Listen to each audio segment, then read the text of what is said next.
Welcome to the Carwstar channel. If you don't subscribe here on the channel and leave your like.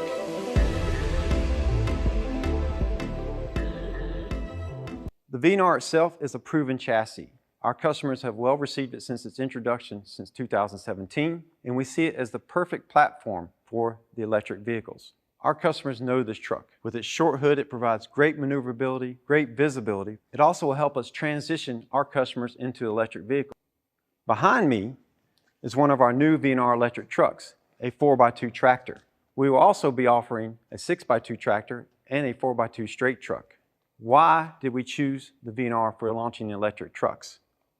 Well, the VNR is positioned to be for regional distributions, and we see the VNR electric supporting those regional haul applications. For example, pickup and delivery, urban and regional distribution, as well as food and beverage operations. So what makes it the difference between the VNR and the VNR electric? John, can you tell us, how do we know this is an electric truck? Sure, Chris. One of the easiest ways to identify it is the charger control panel, which is right under the driver door. So let's open it up and take a look. This is where you connect your charger in, right here. We have two different charger ports that are available for connection. We have the CCS1 and the CCS2. That stands for Combined Charging System 1 or 2. So with this plug, you're going to plug your charger in. The charger has to be a charger that can handle up to 1,000 volts. So that actually pushes the amperage into these batteries as big as they are, so we can charge them quickly. The controller from the truck will have to communicate to the controller from the charger, so you will see a yellow light flashing when they start the communication process. When they link up and you start the charge, you will have a green light flashing, meaning the vehicle is charging. Now, the VNR electric can handle up to a 150 kilowatt charger. That's maximum. With that style charger, we can actually charge up to 80% in about 70 minutes. So fairly fast. So as it's charging, the driver can actually sit in the truck. We do have an icon on the dash that's a little green battery with a lightning bolt next to it, just like the one on your phone. So as he sees that, he knows it's still charging. He can do some work. Then when the light goes out, the charging is complete. He'll come out, and then he'll hit the stop button, and then he'll see 3 lights on at one time, and it's just a matter of disconnecting the plug and closing the door, charging complete. Your 12-volt batteries are located here on your VNR today. However, on the VNR electric, we've now mounted the air compressor in this position. This air compressor is a 600-volt electronically controlled unit, which is powered by our main batteries here at high voltage. As you take a walk back here, you can now see batteries today are located here, positioned on the chassis on both sides. By taking up a little bit more frame space, that impacts your wheelbase. On a 4x2 tractor, the minimum wheelbase is 167 inches. For a 6x2 tractor, it's 219 inches. For our straight trucks, it's a long enough wheelbase to accommodate the current configurations out there today in drive-in boxes and flatbeds, from 22 feet up to 26 feet. As we pass the transmission here, you'll start to see the similarity of the same components that you see on your VNR today. You have your drive shaft, your drive axles, your rear suspensions, and other chassis components. As for the drive axles, we're limiting the amount of rear axle ratios. That's to provide the best optimal solution for our electric trucks when it comes to speed, acceleration, and payload support. Now, another feature I would like to point out is the chassis switch. The chassis switch is here for emergencies. In case of an accident or emergency responders come on the scene, they may need to disable the traction voltage that goes out to the components.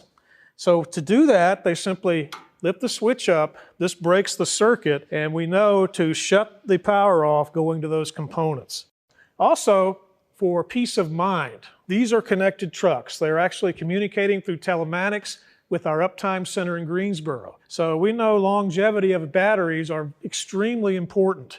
So our experts in Greensboro will monitor the performance of these batteries as they go over the years to make sure they're maintaining the proper state of health. And if anything is gone awry, we'll definitely investigate to see what's going on. The batteries are the lifeblood of the VNR electric. We have 4 batteries that make up the energy storage system. Each battery is 66 kilowatts, so times 4, we have a total capacity of 264 kilowatts. They're designed for long life and reliable performance. As you look at the batteries, notice we have a cage around them to protect them from side impacts. So they're designed to take a hit from a car from over 30 miles per hour direct, or from the side. They're easily accessible to remove by removing this gate or this barrier. Once this is off, by removing the volts, we can actually get to that and move the batteries out in case they need to be serviced sometime in the future. When you look at the tops of the batteries, notice that we have a triangle on there with a lightning bolt. These are 660 volt batteries, so this just indicates that, hey, this is a high voltage component. Also, when you look, you'll notice we have orange cables. The orange cables connecting the battery or any other component that is connected to what we call traction voltage, 660 volts. You will see an orange cable, or any other component may have that same symbol with a triangle on it. So the batteries themselves are powering up or feeding energy to the electric motors. Let's take a few minutes and discuss the details of the electric driveline. All right, here it is. The VNR electric driveline consists of 2 electric motors. Combined, they generate up to 340 kilowatts, or for you diesel people out there, that's 455 horsepower. Torque-wise, they can generate up to 4,051 pound-feet. Now, what's really nice about this, electric motors generate torque at 0 RPM. So right away we have it for takeoff, for smooth acceleration and quick starts, and it can generate peak torque from 0 to 3,500 RPM. Peak horsepower stays between 4,000 RPM and all the way up to 9,500 RPM. So we have peak horsepower and torque across the range. Another nice feature of these electric motors is efficiency. These motors are 93% efficient, and that efficiency range is the sweet spot between 3,000 and 9,000 RPM. So we have a very wide sweet spot where they live, and they're 93% efficient. Compared to a diesel, diesels run in a 300 RPM range for their sweet spot, so it's harder to stay in that range. So very efficient, and that smooth acceleration is being provided by the I-shift transmission. Let's take a second and talk about it.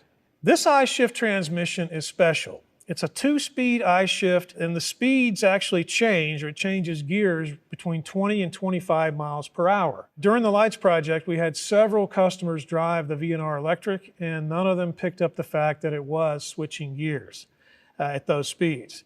So that was good to know, because it was just nice constant acceleration from a dead stop all the way up to highway speed. Also about the I-shift transmission, when you go into reverse, the transmission goes into reverse, but it's not the transmission. It's actually the motors changing direction. So we change the direction on them, they spin in reverse, and that in turn moves the transmission shaft to reverse, and the truck backs up. Another thing about the transmission in reverse or forward, since we do have torque at 0 RPM, there is no clutch on the I-shift.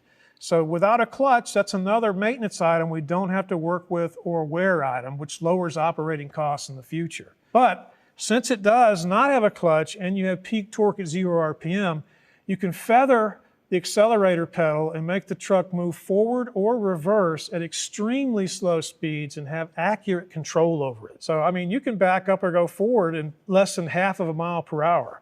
It's amazing, and the feel is very good, especially when you're backing into trailers or backing up to a loading dock. The motors are quiet, and there's no external starter. So when you get into the truck to get going, you will not hear a starter engage. So how do you know the truck is ready to move? Well, when you get into the vehicle, you're simply going to turn the key to start it like you would start a regular diesel truck, and then release as soon as you turn it over. And then as you release, you'll see the gauge package move back and forth, and then a green truck will pop up underneath the power meter. When you see that green truck appear, you're ready to go. One of the biggest advantages about an electric vehicle is the fact that we can capture braking energy. We're no longer wasting energy with friction brakes.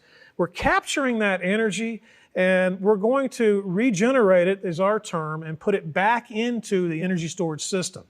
So we're driving, we let off the accelerator pedal, the motors actually change polarity and turn into generators. At that point, the generators create a braking effect on the driveline, and the truck slows down. Now, the best part about this is the driver has complete control. We have 4 positions on the stalk. We have A, we have 1, 2, and 3.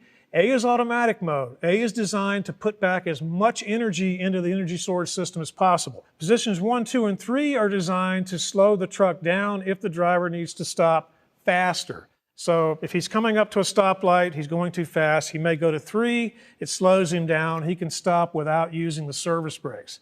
And the amazing thing is, that's another maintenance item that can go further out and reduce costs of the vehicle. So this is the VNR electric driveline. To optimize regeneration, the driver can position the stalk in various positions. A position, which is the automatic position, is the best practice for everyday driving. When needed, the stalk can be positioned into levels 1, 2, and 3 to achieve more braking for regeneration. The truck provides the driver with the necessary information, making sure they are fully informed on the condition of the vehicle. The driver information display provides a state of charge, so the drivers know their current charging status. Drivers can check their performance with the energy economy display, showing the miles to empty, remaining charge, along with the kilowatt to mile usage. The display also provides alerts and warnings to the driver when needing to take necessary actions. This information will be key when it comes to helping coach the drivers in the operation of the trucks. Let's take a look under the hood. Now, because this is an electric vehicle, the accessories that are normally handled by a fan drive, we have to handle electrically. So on top of the modular power box, you see 2 AC compressors. These are 24-volt compressors each, and this is where we get our cooling effect in the HVAC system. Also notice we have extended life cooling reservoir here. This reservoir handles the coolant that travels through the truck to all the major components, electrical components, the transmission, electric motors, through the batteries. It all recirculates around and comes back to the radiator. To cool, we have 4 electric drive fans, and depending on need, they're independent of each other. And we also have heaters in line on the other side to heat the coolant when it's cold outside to keep the batteries and components warm. So this is the passive coolant system for the VNR electric. Welcome to the Carwstar channel. If you don't subscribe here on the channel and leave your like.